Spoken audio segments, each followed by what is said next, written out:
कुछ स्वादिष्ट है बनाना तो playrecipes.com पे जरूर है आना। जादुई गाय। शिवपुर नाम के गांव में दो किसान रहते थे। वो एक दूसरे के बहुत अच्छे दोस्त थे। वो दोनों बहुत अमीर थे। उनके पास 3-3 खेत थे। उनके पास कई गाय और भैंसें भी थी। वे उस गांव के सबसे अमीर किसान थे। वो इतने अमीर होने के बावजूद भी खुश नहीं थे। उन्हें इससे भी बहुत अमीर बनना था। उस गांव में इन दो किसानों के अलावा एक और किसान था जो बहुत गरीब था। उसका एक छोटा सा खेत और एक गाय थी जिसे वो बहुत प्यार करता था। गरीब होने के बावजूद भी वो बहुत खुश रहता था। वो अपना जीवन शांति से जीता था। वो सोने के वक्त भगवान को याद करता और उसके पास जो कुछ भी है उसके लिए भगवान को धन्यवाद कहता। वो दो अमीर किसान उस गरीब किसान को हमेशा खुश देखते थे। उसे इतना खुश देखकर वो इस सोच में पड़ जाते थे कि अरे भाई, ये ठहरा है गरीब किसान फिर भी इतना खुश कैसे रहता है? उसके पास ज़्यादा धन भी नहीं है और उसके पास हमारी तरह खेत या गाय भैंसे भी नहीं है, तब भी वह इतना खुश कैसे रह सकता है? वो दोनों जब भी उससे मिलते तब उसका मजाक उड़ाते, उसकी गरीबी का मजाक उड़ाते और उसे अपने धनवान होने का दिखावा करते। फिर भी वो गरीब किसान उनको कुछ भी नहीं कहता। उस पर उनकी मजाक का कोई भी प्रभाव नहीं पड़ता था। इससे वो अमीर किसान क्रोध में आ जाते। ये कहानी ऐसे ही चल रही थी। एक दिन उन अमीर किसानों ने उस गरीब किसान को दुखी करने का सोचा। उन्होंने उस गरीब किसान के पास जाकर कहा कि हमें तुम्हारी गाय दे दो, उसके बदले में हम तुम्हें 100 चांदी के सिक्के देंगे जो तुम्हारे गाय के लिए पर्याप्त है। उस किसान ने गाय बेचने के लिए मना कर दिया क्योंकि वो अपनी गाय से बहुत प्रेम करता था। इसीलिए वो किसी भी कीमत पर अपनी गाय को बेचना नहीं चाहता था। गाय बेचने के लिए उस गरीब किसान का इनकार अमीर किसानों को पसंद नहीं आया। उन्होंने बदला लेने की ठानी।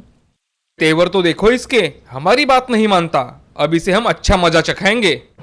दोनों अमीर किसान उस रात को उस गरीब किसान के खेत में गए और सारी फसल जला दी, जिससे वो गरीब किसान के पास धन की कमी हो जाए और वो अपनी गाय बेचने पर मजबूर हो जाए। जब वो गरीब किसान सुबह उठा और अपने खेत में गया तो वो अपने खेत की इस दशा को देखकर दुख के कारण रोने लगा। हे भगवान, मैंने किसी का क्या बिगाड़ा था जो किसी ने मेरी फसल जला दी? अब मैं क्या करूँगा? वो बहुत उदास हो गया और रोते रोते घर आया। उसके पास अब धन की कमी हो गई थी। अब उसके पास पर्याप्त इतना भी धन नहीं था कि वो अपनी गाय को चारा लाकर खिला सके। ये देखकर किसान बोला, बिना खाना खाए तो मेरी गाय मर जाएगी। इससे अच्छा मैं अपनी गाय बेच देता हूँ। किसी के यहाँ तो वो अच्छी रहेगी। मुझे माफ कर देना है गौ माता, मेरे पास अब दूसरा कोई रास्ता नहीं है। उसने अपनी गाय को बेचने का तय किया। वो अपनी गाय को लेकर दूसरे गांव बेचने के लिए निकल पड़ता है। उसने अपने साथ 10 चांदी के सिक्के भी लिए थे। रास्ते में एक जंगल आया। उसने सोचा कि किसी ने मुझ पर हमला कर दिया तो मेरे सारे चांदी के सिक्के वो लेकर चला जाएगा। इसीलिए उसने चांदी के सिक्के की पोटली गाय के गले में बंधी घंटी में बांधकर छिपा दी। थोड़ी देर मुसाफरी करने के बाद वो थक गया। इसीलिए उसने एक सराय में आराम करने का सोचा। उसने अपनी गाय को सराय के बाहर बांध दिया और सराय में चला गया। उस गाय की पोटली में से एक चांदी का सिक्का नीचे गिर गया, जिसे उस सराय के मालिक ने देख लिया। अरे, लगता है ये एक जादुई गाय है जिसमें से चांदी के सिक्के निकलते हैं। ये भी चांदी का सिक्का उसी गाय से निकला है। जब वो गरीब किसान आराम कर सराय में से बाहर निकला तब उस समय सराय के मालिक ने उसे पूछा, आप कहाँ जा रहे हो जनाब? तब उस गरीब किसान ने जवाब दिया, जी, मैं अपनी गाय बेचने दूसरे गांव जा रहा हूँ। ये सुनकर सराय का मालिक खुश हो गया। उसने कहा कि अब आपको दूसरे गांव जाने की जरूरत नहीं है, मैं ही आपकी गाय खरीद लूंगा। उसने उस किसान को 1000 चांदी के सिक्के दिए और उसे अपनी गाय को देने को कहा। ये मूल्य उस गाय के मूल्य से बहुत अधिक था।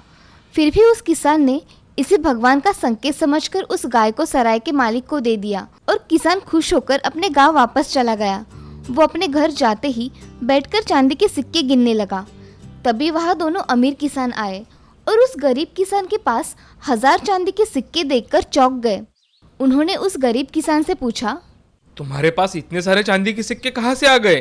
तब वो गरीब किसान मुस्कुराते बोला, मैंने अपनी गाय बेच दी, उसी के मुझे इतने सारे सिक्के मिले हैं। अब वो इन सिक्कों से बहुत सारी गाय खरीदेगा और उससे बहुत ज़्यादा धन कमाएगा। उनकी चाल उल्टी पड़ गई, ये जानकर अमीर किसान दुखी हो गए। बुरे कर्म का नतीजा हमेशा बुरा होता है। सुंदरपुर नाम के राज्य में एक सुजेन नाम की लड़की रहा करती थी। उसके भाई का नाम था एलन। दोनों एक दूसरे से बहुत प्यार किया करते थे। उनके घर में उनकी सौतेली माँ चाला और उसकी बेटी शलाका रहा करती थी। वो दोनों माँ बेटी सुजेन को हर प्रकार की तकलीफ देने की कोशिश किया करते थे। शलाका दिखने में थोड़ी बदसूरत होने के कारण चाला सुजेन से अच्छा बर्ताव नहीं किया करती थी।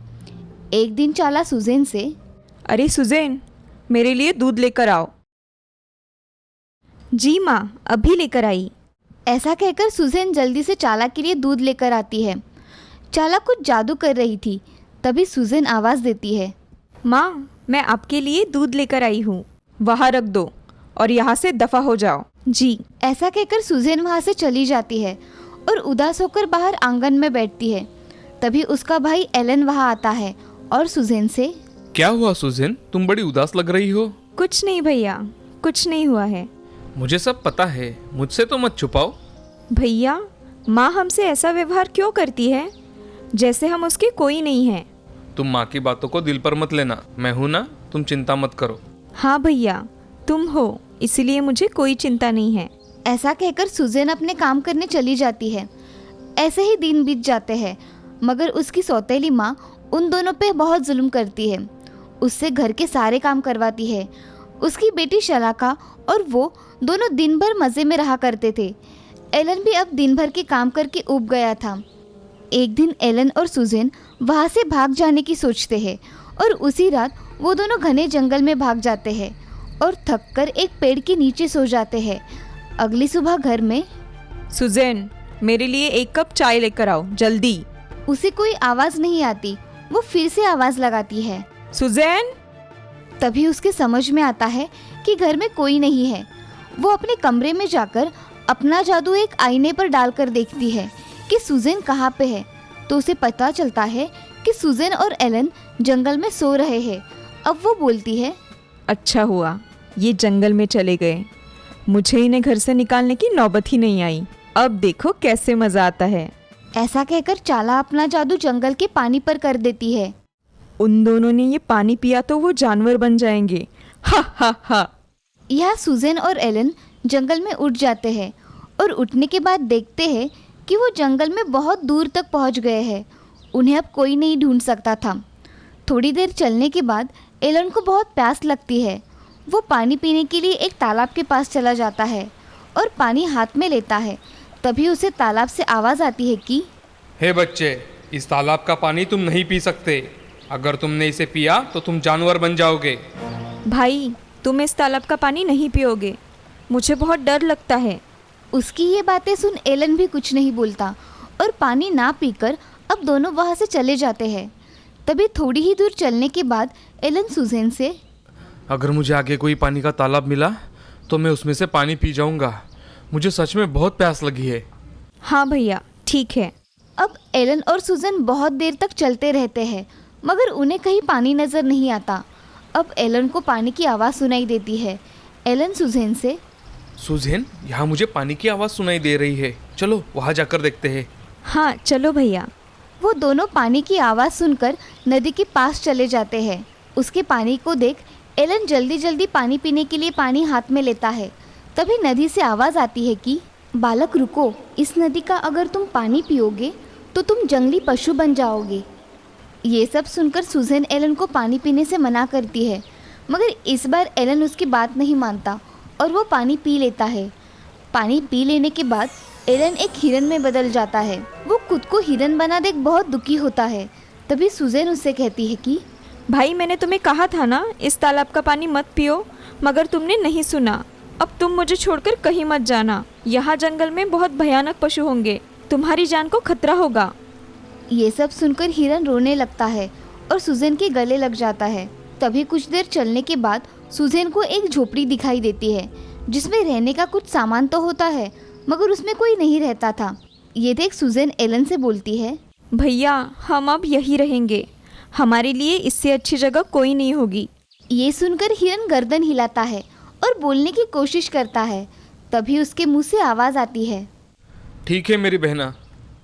एलन को बोलता हुआ देख सुजैन बहुत खुश हो जाती है और उसे गले लगा लेती है।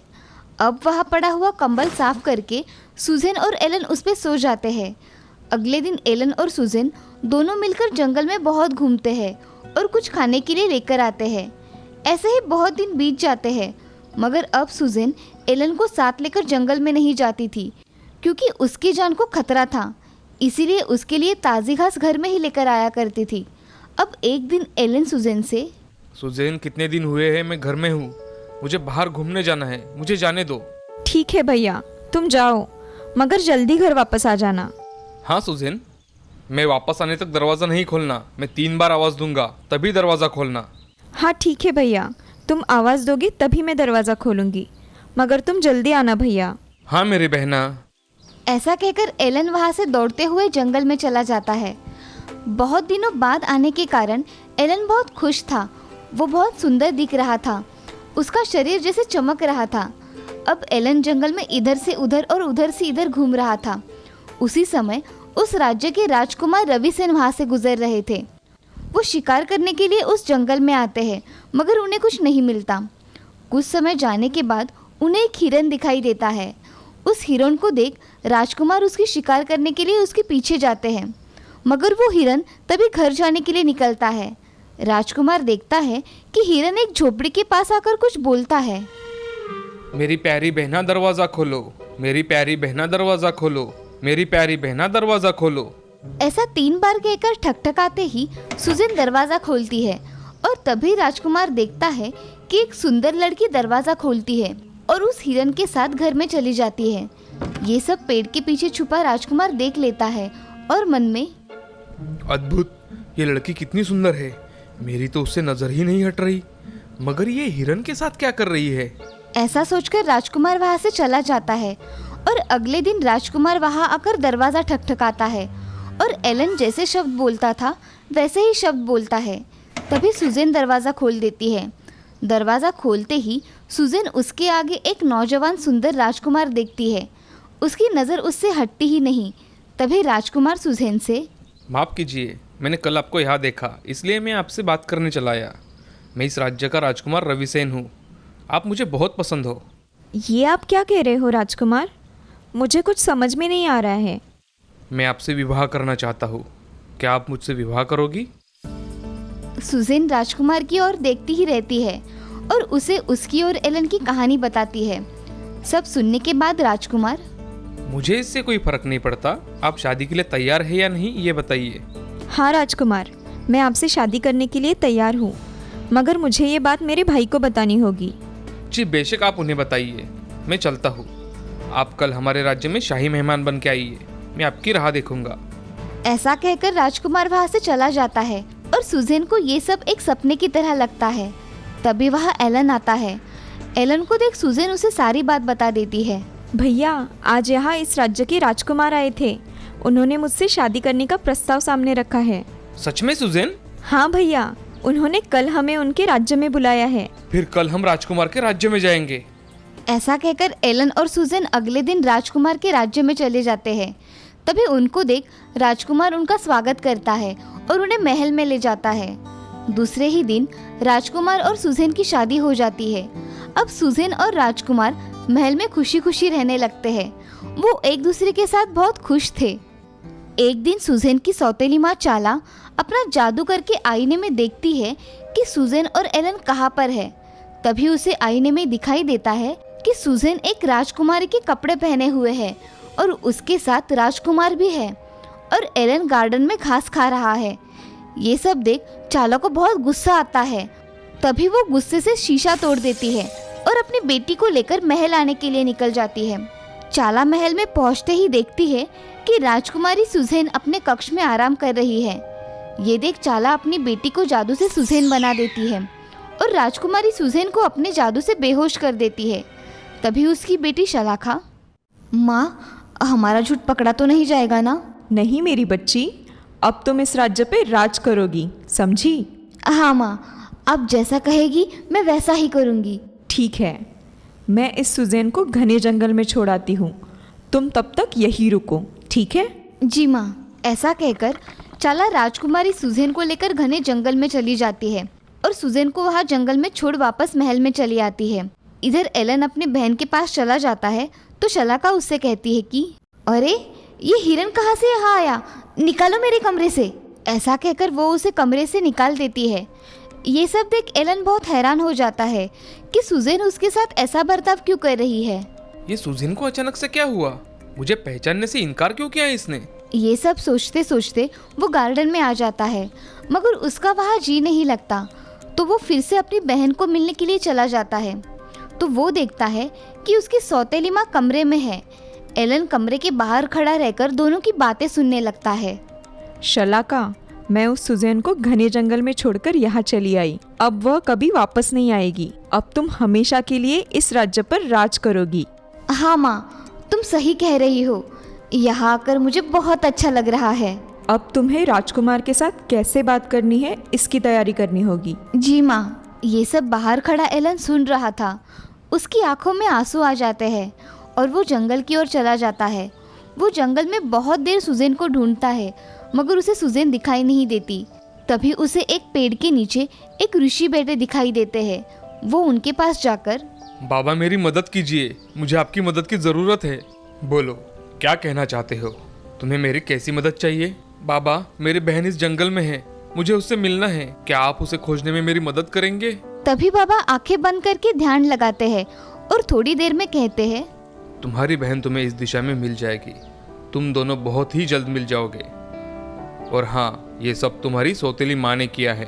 तुम्हें हिरन भी उसी ने बनाया है। ये सब सुन एलन चुप हो जाता है और बाबा से, बाबा, हमें इस मुसीबत से बचने का उपाय बताइए। ये लो जल, तुम्हारी सौतेली माँ जब तुम्हारे सामने आएगी तो उसके ऊपर ये जल छिड़क देना, तभी उसकी सारी शक्तियाँ नष्ट हो जाएगी। तुम पहले जैसे बन जाओगे एलन। अब तुम इस दिशा में जाओ और राजकुमारी को लेकर जल्द ही महल में जाओ। ऐसा कहकर बाबा उसके गले में जल की बोतल बांध देते हैं। ठीक है बाबा, आपका बहुत बहुत धन्यवाद। ऐसा कहकर एलन बाबा ने बताई हुई दिशा की ओर चला जाता है और उसे कुछ देर चलने के बाद सुज़ैन एक पेड़ के नीचे बैठी दिखाई देती है। तभी एलन उससे, मेरी बहन, तुम ठीक हो? हाँ भैया, तुम मुझे ढूंढते हुए यहाँ तक आए। वो राजमहल में हमारी माँ और शलाका आई थी और उसने मुझ पर जादू करके यहाँ लाकर छोड़ दिया। मुझे सब पता है सुज़ैन। चलो अब हम राजमहल में चलते हैं। हाँ चलो भैया, मगर तुम्हारे गले में ये क्या है? मुझे सिद्ध बाबा ने ये जल दिया है, जिससे हम हमारी सौतेली माँ की सारी शक्तियाँ नष्ट कर सकते हैं और मैं पुनः मानव के रूप में आ जाऊँगा। अब तुम इसे अपने पास रखो, वक्त आने पर इसका सही इस्तेमाल करेंगे। उधर राजमहल में राजकुमार राजकुमारी के कमरे में चला जाता है और वहाँ जाकर देखता है कि राजकुमारी सोई हुई है। तो राजकुमार दासी से, राजकुमारी को क्या हुआ है? ये यहाँ ऐसे क्यों सोई है? उन्हें अच्छा नहीं लग रहा है, इसीलिए वो आराम कर रही हैं। वो उठ जाने पर मैं आपको बुलाऊंगी। जी, उन्हें आराम करने दीजिए। ऐसा कहकर राजकुमार कमरे से चला जाता है। इधर दासी बनी चाला अपने रूप में आ जाती है और शलाका से, मैंने तुम्हें कहा था ना कि ये लोग बहुत चालाक है। हमें संभल कर रहना होगा और हमारा नाटक अब ज़्यादा देर तक नहीं चलेगा। मुझे कोई और उपाय ढूंढना पड़ेगा। हाँ माँ, मैं भी यही सोच रही हूँ। मुझे भी यही लग रहा है कि मुझे इस समस्या का कोई जल्द से जल्द समाधान ढूंढना पड़ेगा। ऐसा कहकर चाला अपने काम में लग जाती है और इधर एलन और सुज़ैन अपने महल में आते हैं। राजकुमारी सुज़ैन ने अपने कपड़े दासियों की तरह परिधान किए थे, जिससे उन्हें कोई पहचान ना सके।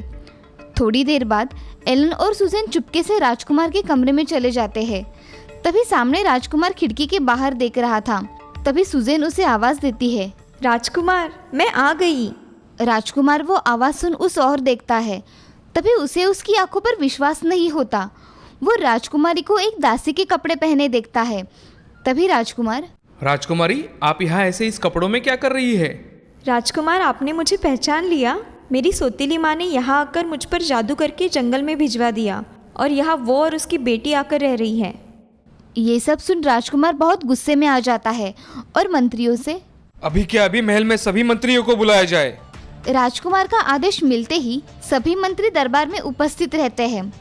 तभी राजकुमार राजकुमारी के साथ महल में आता है और महल में आते ही वो महल में नकली राजकुमारी और उसकी दासी को बुलाने का आदेश देता है।